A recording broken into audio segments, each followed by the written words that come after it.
నేను ప్రజల మధ్యకు వెళ్లి సమస్యలను లేవనెత్తుతుంటే కొంతమంది నాయకులకు భయం పుట్టుకుంది.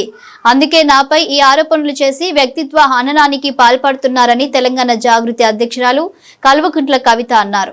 నేను ఏమాత్రం మొహమాటం లేకుండా, ఏ పార్టీకి సంబంధం లేకుండా తెలంగాణ బిడ్డగా, తెలంగాణ ఆడబిడ్డలకు ఉండేటటువంటి పౌరుషాన్ని ప్రదర్శిస్తూ నాకు వచ్చినటువంటి ప్రతి ఒక్క అంశాన్ని కూడా ప్రజలతో షేర్ చేసుకుంటున్నాను. నేను దాంతో ఏమవుతుంది, చాలా మంది యొక్క అక్రమాల పుట్టలు కదులుతున్నాయి, వాళ్ళ పాపాల పునాదులు కదులుతున్నాయి.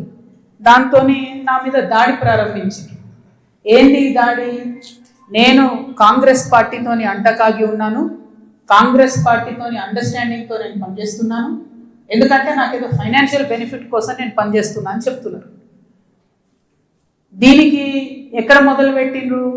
నేను ఎప్పుడైతే జాగృతి జనం బాట అని చెప్పి బయటికి రావాలనుకున్నానో ముందు సోషల్ మీడియాలో ఒక ప్రచారం మొదలుపెట్టిండ్రు.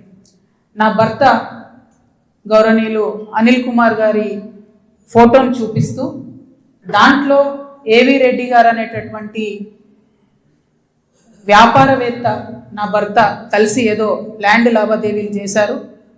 ఆ ల్యాండ్ లావాదేవీ వల్ల నాకేదో పెద్ద ఎత్తున ఫైనాన్షియల్ బెనిఫిట్ అయింది, అట్లా నాకు కాంగ్రెస్ పార్టీకి అవినాభావ సంబంధం ఉంది అనేటటువంటి అంశాన్ని ప్రజల మధ్య ప్రమోట్ చేసే ప్రయత్నం చేస్తున్నారు.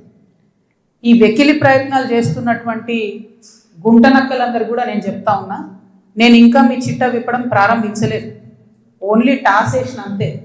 ఆ టాస్కే ఇంత భయపడితే ఎట్లా మీరు? ముంగటి ఇంకా టెస్ట్ మ్యాచ్ ఉంది, మామూలుగా అనుకుంటారే ఏంది కథ? జస్ట్ టాసే, ఇప్పటికే గెలిచినాం ఆల్రెడీ మేము జాగ్రత్తలు. ఎందుకు భయపడుతున్నారు మీరు ఇంతగా? ఏమన్నాడు నా భర్త? మీరు అధికారంలో ఉన్న 10 ఏళ్ళలో ఎన్నడన్నా వచ్చి మిమ్మల్ని ఒక పని అడిగినామా? మేము ఎక్కడన్నా ఎప్పుడన్నా ఒక ఫేవర్ అడిగినామా మిమ్మల్ని? ఒక్క విషయంలో అన్నా అవుట్ ఆఫ్ ద వే పోయి ఏ ఒక్క మంత్రితోని కానీ, కేసీఆర్ గారితో కానీ, కేటీఆర్ గారితో కానీ, హరీష్ రావు గారితో కానీ, నా భర్త కానీ, నేను కానీ ఏమన్నా ఫేవర్ తీసుకుని ఉంటే చెప్పండి, దమ్ముంటే చెప్పండి.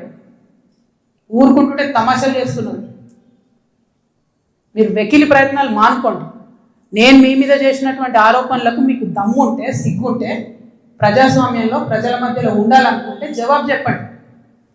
అంతేగాని నా మీద మొరిగేటటువంటి వాళ్ళందరినీ వదిలిపెట్టి ఏది పడుతుంది మాట్లాడితే నేను చూస్తూ ఊరుకుంటాను అనుకోవద్దు. నేనేం తప్పు చేయలేదు.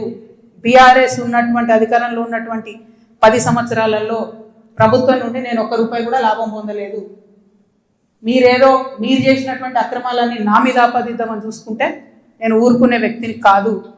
నీతి నిజాయితీ నా వైపు ఉంది కాబట్టి నేను ఇలా ధైర్యంగా కుండబద్దలు కొట్టినట్టు ఎక్కడికి పోయినా మాట్లాడుతున్నా.